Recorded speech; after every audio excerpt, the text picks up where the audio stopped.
Ho ho ho! Welcome to another 12 Days of Preps. Today we're going to be talking about radios and trying to explain a little bit about radios, how to get involved with them, blah blah. But first, be sure you are commenting down below on this video and all the videos of this series to be entered in to win my books. I will be picking 3 winners, and if you ever want to get involved yourself, you are more than welcome to submit a video and tag me. So first, let's talk about the different types of radios.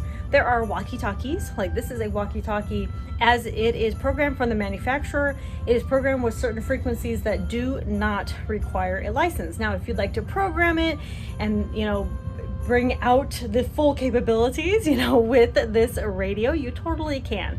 But, I've done a review on this, and this is a great long-range, good walkie-talkie. And then there's also other types of walkie-talkies like this for the kids. We got this one for the kids. This is also by RADIOS. These are so cute. I have a full review of these, but aren't they just freaking adorable?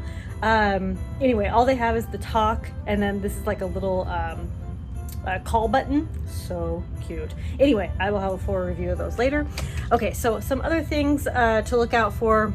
So we also have Baofeng. These are generally ham radios, like they'll have ham frequencies on these that you do need a license for. Generally walkie-talkie radios, like the walkie-talkies you'll buy in the store, anything that generally says walkie-talkies, really low watts, they don't need a license. Ham radio, you need a license. Go to hamradioprep.com and you can use my coupon code down below to get a discount. I wish that this learning system had been around when I was starting to get my license, because it is so incredibly easy and it's so affordable for what it is. You're going to learn on this system, and then you'll go get your license, but you actually learn everything instead of the book where you're reading it and you're like glazing over like, what am I reading? So I highly recommend hamradioprep.com to prep to learn about ham radio and then go get your license. But outside of ham radio, there's also GMRS. GMRS has different frequencies that you can use, that you just need to buy the license. You don't need to study for a license or anything like that. You just buy the license. So it's like, I think it's like $70 or something like that. And an individual can buy it for a family. So the individual can hold the license, and then family members can use the radios based off of that license. If I'm remembering correctly from the last time I saw it, which was like a couple weeks ago. So, whenever you watch this, please go check on those exact details just to confirm if it's still up to date and whatever. This is a GMRS mobile radio. This is also by RADIOS. Got a lot of RADIOS stuff. We got some ICOM. We have an ICOM mobile ham radio station, and then this is a RADIOS GMRS mobile radio. They both go in the vehicles. I want this to go in my, I did a review of this recently, but I want this to go into my Jeep, and then husband has the ham. But I would like to get one eventually to where we both have ham, we both have GMRS or something. But I usually have this, and then I'll have my handheld Baofeng, so we can talk no matter what, right?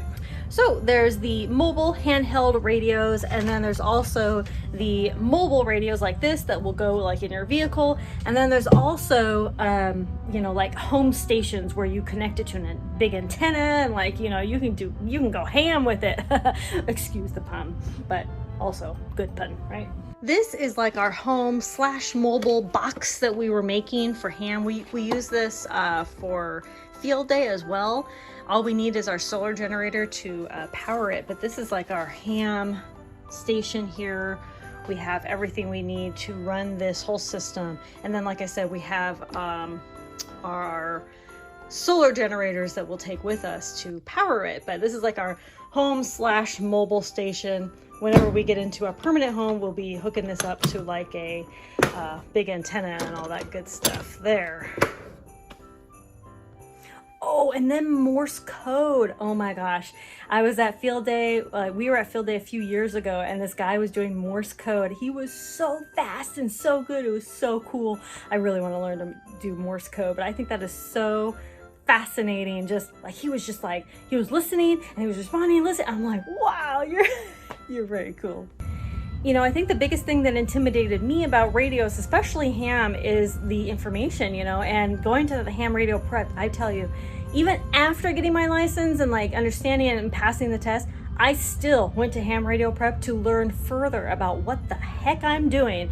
But I will say, get the license, you know, just listening and, you know, just receiving is fine, but transmitting, you really learn everything when you transmit and you join a club and you talk to other people.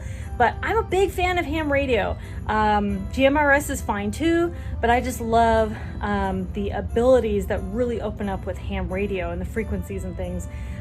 Especially, you know, with the amount of, you know, a big antenna that you get and all this, like the possibilities are pretty endless with ham, you know, especially if you get your extra, you could really go far with it. So I think it's so cool. And especially in an emergency, you know, it's receiving and transmitting. You just never know. And of course, in an emergency situation, especially natural disasters, you can use, you know, ham radio frequencies and things like that in emergencies without having a license. But I still encourage people, please get your license and understand how to do this stuff. Because if you don't understand how to reach out to people because you just have the radio and you don't know what you're doing with it, then you don't know how to reach out to people, right? You don't know how to get onto the right frequencies. You don't know how to use the radio. You don't know how to best, you know, reach repeaters. What are the repeaters in the area? You know, what, you know, how do you reach out to people? That's the main thing. You know, again, receiving is fine. And a lot of these radios, you can also access NOAA weather radio on it, which is awesome. But again, you want to learn how to transmit information and get any licenses that you need in order to practice and have fun and get involved with the community. The comm community is really cool. They're very open and welcoming, and it's a lot of fun. So if you do have any questions, put them down in the comments, but I do encourage you to leave comments down below and let me know what kind of comms you have available for everyday as well as emergency purposes, or just for funsies, right? It's a fun hobby to get into. Thank you all so much for watching Conquer Tomorrow by Preparing Today. I'll talk to you later. Bye.